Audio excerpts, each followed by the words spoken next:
Guys, welcome to my channel. তো আমার সকাল সকাল স্নান ধান করা হয়ে গেছে আর সব বাড়িঘর গুছিয়েও নিয়েছি।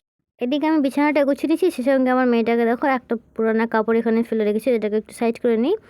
আর শোকেস টোকেস সব কিছু ঠিকঠাক আছে। এখানে জল ঢাম পড়েছে, এটা কেনা জল, আমরা এই জলটাই খাই। আর দেখো আমার মেয়েটা কাঁদতে লেগেছে। ও যে কেন কাঁদে সারাক্ষণ ঠাকুর জানে, সবসময় একই রকম জেদ বায়না। এখন বলছে মোবাইল দেখবো, একবার বলছে খেলবো, একবার বলছে বান্ধবীর বাড়ি নিয়ে চলো।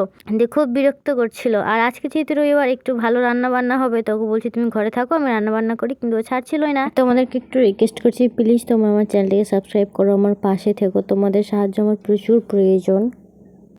তো চলো আমি প্রথমে ভাতটা করে নিই। তো আমি এখানে চালটা ধুয়েছি, চালটা আমি খুব ভালোভাবে ধুয়ে এভাবে কচলে কচলে, যেন কোনো রকম সাদা সাদা জল বা কোনো কিছু না বেরোয়, কারণ এগুলো তো অনেক রকম সার দেওয়া থাকে হয়তো, যেগুলো আমাদের পক্ষে খাওয়া একদম ক্ষতিকর। তাই জন্য আমি চালটা খুব ভালোভাবে, আমি চালটা সবসময় চেষ্টা করি 4 থেকে 5 বার ধোয়ার। আর এদিকে আমি সেই সঙ্গে অল্প মাছও নিয়েছিলাম, কারণ আমার মেয়েটা না মাংস খেতে একদমই পারে না। আগে খেতো, কিন্তু হঠাৎ করে কী হয়েছে, মাংস টাংস একদম খায় না, একটু হয়তো মাছটা খেলে খায়, একটু হয়তো ডিমটা খেলে খায়, ভাতও সেরকম খায় না। তোর জন্য এক্সট্রা হবে 3 পিস। সেই সঙ্গে নেওয়া হয়েছিল আমাদের জন্য চিকেন, আর চিকেনের ঠ্যাংগুলো দেখে তোমরা কেউ কিছু মনে করো না, চিকেনের ঠ্যাং কিন্তু আমার খেতে খুব ভালো লাগে, তাই জন্য আমার বরকে আমি নিয়ে আসতে বলি। আর তোমরা কে কে খাও অবশ্যই কিন্তু কমেন্ট করে জানাবে। তো এবার চিকেনগুলো ভালোভাবে ধুয়ে নিচ্ছি আমি। চলো, ওদিকে আমার মাছ ভাজা হয়েছে, এদিকে আমার চিকেনও হয়ে গেছে। আর জানো, এরকম কিছু হবে আমি কিন্তু ভাবতে পারিনি। চিকেন রান্না করার পর আমার মেয়েটাকে যখন স্নান করাতে আসি, তখন দেখি গালগুলো খুব ফুলে গেছে।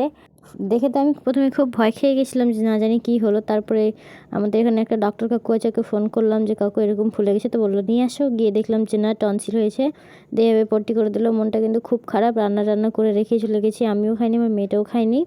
এই যে দেখো, ঘুম থেকে উঠে গেছে, ঘুম থেকে উঠে ওকে আমি একটু খাইয়েছি। আর আজকে আসছিলো একটা পার্সেল, তো এই যে আমরা বাড়ির বাইরে বসে বসে ওয়েট করছিলাম। আজকে পাখির একটা ড্রেস অর্ডার করেছি, তার জন্য আমরা বসে আছি, অনেকক্ষণ থেকে বসে আছি, কিন্তু পার্সেল যেন আসছিলই না। কিন্তু ফোন করলো যে হ্যাঁ আসছি। ফোনে হয়তো বুঝে যাচ্ছে না যে গালগুলো ফুলেছে কতটা, কিন্তু প্রচুর ফুলে গেছে, হা করতে পারছিল না, খেতে পারছিল না। আর এই যে দেখো, পাখি পেয়ে গেছে পার্সেল তো এখানেই আসতো। তো আমি একটু আগে গেছিলাম রাস্তার দিকে, তো পাখি আগে আগে নিয়ে দৌড়াচ্ছে, পার্সেল এসছে। তো ওর ঠাম্মা দেখতে এসে বলছে বাড়ি চলো, নাহলে হারিয়ে যাবে, বাড়ি না গেলে নাকি হয়তো দেখা যাবে না। তো আমরা এখন প্রথমে বাড়ি যাবো, তারপর পার্সেলটাকে ওপেন করবো। এরপরে মা নিয়ে এসে পার্সেলটা, মাই পার্সেল ওপেন করবে, আমি যেহেতু ভিডিও করছি আর পাখি তো ওপেন করতে পারবে না। তো এখানে আমি একটা গ্রিন কালারের ফ্রক অর্ডার করেছিলাম, আর এখনও তো ঠিকঠাক লাগছে, ভালোই লাগছে, কিন্তু সত্যি ড্রেসটা খুবই ভালো ছিল, আমি তো ফুল স্যাটিসফাইড। ড্রেসটা কিন্তু দারুণ লাগছিলো দেখতে। আর একটু বড় সাইজে নিয়েছি, যেন 1 থেকে 2 বছর পরতে পারে, খুব ছোট হলে কী হয় পরানো যায় না, এরকম অনেকগুলো ড্রেস নষ্ট হয়ে গেছে, তো ড্রেসটা একটু বড় নিলাম। আর তোমরা অবশ্যই কিন্তু কমেন্ট করে জানাবে ড্রেসটা আদৌ কত ভালো হয়েছে কি না।